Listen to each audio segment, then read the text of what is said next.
और अब इस कंट्रोवर्सी को देखकर बहुत सारे सनातनियों के मन में ये प्रश्न आ रहा है कि हिंदू एकता कहां गई। तो मैं केवल यही कहना चाहता हूं एल्विश यादव के फॉलोअर्स से और रैंडम सेना के फॉलोअर्स, रैंडम सेना और एल्विश यादव के बीच में जो विवाद है वो इतना प्रचंड रूप ले चुका है, आप सबको पता है, जिसका प्रारंभ हुआ था केवल एक फोटो के साथ। एल्विश यादव की मुनावर फारूकी के साथ जो फोटो खींची गई थी उसके द्वारा यह प्रारंभ हुआ और उसके द्वारा बहुत सारे हिंदुओं को हर्ट हुआ, बुरा लगा कि एक एंटी हिंदू के साथ हमारे एक कट्टर हिंदू की फोटो कैसे साथ में आ सकती है। और कुछ लोग कहते हैं कि वो खेल रहे थे, क्रिकेट खेल रहे थे, उसमें थोड़ा ना ऐसे कोई दुश्मनी रखोगे सामने वाली टीम के प्लेयर के साथ। आपको यह समझना पड़ेगा जब मैच भी होता है क्रिकेट का, इंडिया वर्सेस पाकिस्तान का होता है, तब भी यदि इंडिया का प्लेयर गले मिल रहा है पाकिस्तान के प्लेयर के साथ, जो कि हमने देखा था विराट कोहली जो मिले थे गले पाकिस्तान के एक प्लेयर के साथ, तो उन पर भी सवाल उठाए गए थे। हाँ, अवश्य यहां पर इंडिया पाकिस्तान का मैच नहीं हो रहा है, लेकिन एक मैच में कट्टर हिंदू भी बैठा है और एक ही मैच में एंटी हिंदू भी बैठा है। तो एक कट्टर हिंदू को इतनी रिस्पॉन्सिबिलिटी रखनी चाहिए कि वो एटलीस्ट उससे गले ना मिले, उसको दोस्ती जैसा ट्रीट ना करे, और अगर ऐसा करा तो एक वीडियो बनाकर क्षमा मांगने से वो कोई छोटे तो नहीं हो जाएंगे। मैं किसी को सर्टिफिकेट देने नहीं बैठा कि कौन हिंदू है और कौन हिंदू नहीं है।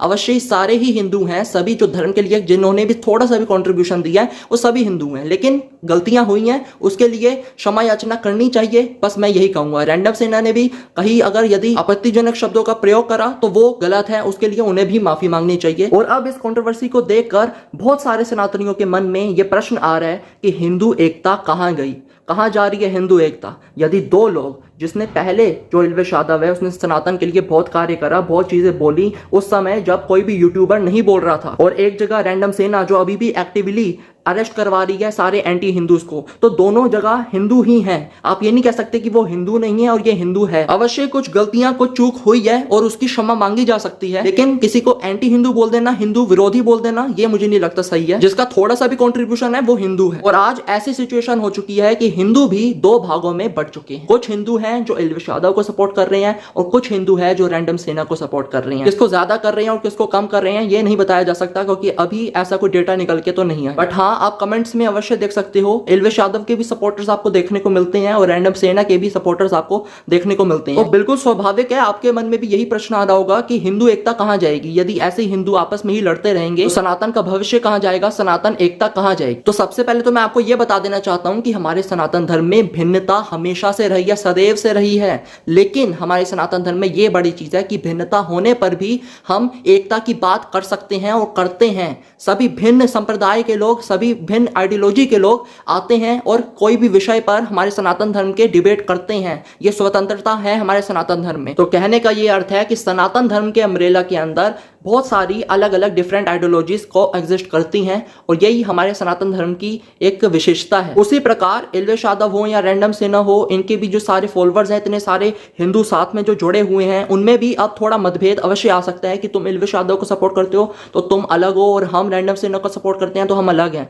लेकिन उनको ये बात हमेशा याद रखनी चाहिए, सदैव याद रखनी चाहिए कि वो सनातन धर्म के नीचे ही हैं, वो सनातनी हैं सबसे पहले, उसके बाद वो किसी व्यक्ति विशेष के सपोर्टर हैं। मेरे कहने का मतलब इतना सही है कि मतभेद अवश्य हैं, लेकिन कभी भी हम एक दूसरे को अपना दुश्मन नहीं मानते, अपना शत्रु नहीं मानते। वो भी सनातनी है, वो भी हमारे अपने हैं। अवश्य मत अलग है एक घर में, ये नहीं कि 4 लोग हैं, 5 लोग हैं, जितने भी लोग हैं, सबकी जो आइडियोलॉजी होगी और सोचना होगा वो एक जैसा होगा, नहीं। तो मैं केवल यही कहना चाहता हूं एल्विश यादव के फॉलोअर से और रैंडम सेना के फॉलोअर से, अवश्य आपका सोचना अलग हो सकता है, डिफरेंटली सोच सकते हो और ये फ्रीडम हमें सनातन धर्म में मिल रही है। रैंडम सेना के फॉलोअर्स की एक अलग सोच होगी, एल्विश यादव के फॉलोअर्स की अलग सोच होगी और आपको जिसको भी सपोर्ट करना है आप स्वतंत्र हो, लेकिन आपको ये याद रखना है कि आप सबसे पहले सनातनी हो। क्योंकि मैं ये भी देख रहा हूं कि कुछ लोगों ने एक दूसरे को शत्रु मान लिया, शत्रु बहुत प्रकट कर दिया है, लेकिन ये नहीं करना चाहिए, क्योंकि सभी यदि ऐसा करने लग गए तो हमारे सनातन धर्म में कितनी सारी अलग अलग आइडियोलॉजीज है, कितने सारे समाज है, कितने सारे संप्रदाय हैं, कितने सारे अलग अलग विचार हैं। उन्होंने भी यदि शत्रु बहुत ले लिया होता है एक दूसरे से तो आज वो सनातनी नहीं कहलाते, आज वो सनातन धर्म के नीचे नहीं होते। अलग धर्म बना लिया होता, हर संप्रदाय ने अपना अलग धर्म बना दिया होता,